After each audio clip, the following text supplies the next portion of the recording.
Fantastic episode. There's a dude. Did you hear about the that boat that got stuck in the Suez Canal? Yes. Causing like trillions of dollars worth of trade to just stop, come to a big halt, right? Yes. And then, oil tankers and all this other shit. I don't even know how they got stuck, really, in the Suez Canal. It's about a mile wide. I don't know how that thing was huge, though. It's huge. I think they broke a steering rudder or something. But they slammed into the side of the Suez Canal, stopping all traffic for a week, I think it was. Yep. But that's how you avoid the Cape of Africa, right? Right, I mean, the horn. That's right. And so they get stuck on the side here, and now they've been freed, and they get put into this lake called the Salty Lake. I think it's an original name for a lake. It's the Salty Lake. Is it really? You don't say.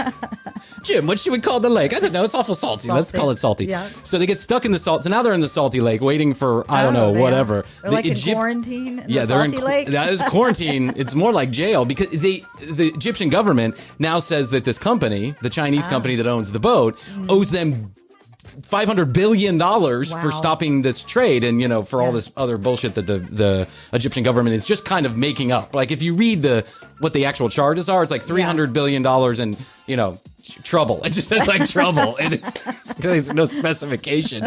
But here's the crazy part is that then now the seamen the men of the sea. The men of the sea are stuck on this boat. They cannot leave. The Egyptian government will not let them leave the boat. Wow. They are stuck in the middle of the salty sea. The seamen in the middle of the salty sea are stuck there, and they can't leave. Now, I was like, this is crazy. Now they've been on this boat for like 3 weeks, 4 weeks, a month, 2 months. I don't know how long it's been.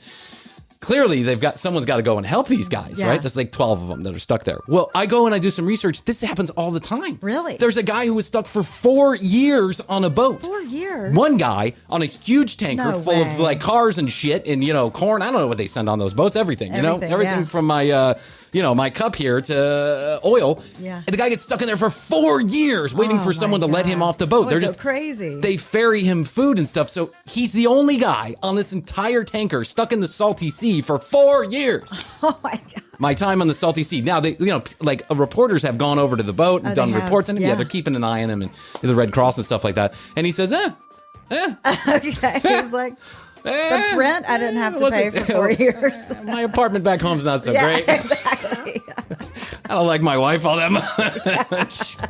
The kids are expensive. Take your time. Yeah, that's right. Take your time. We'll be back soon. Don't worry about it. It's unbelievable to me. I can't imagine I went on a cruise ship last September or two, before times. In the before times, I went on a cruise ship with my son, my 4-year-old, and I the 12 hours that we were stuck on that boat from place to place was an absolute nightmare. I was like, get me off this fucking boat. I couldn't even imagine being stuck on a boat for 4 years. Me either.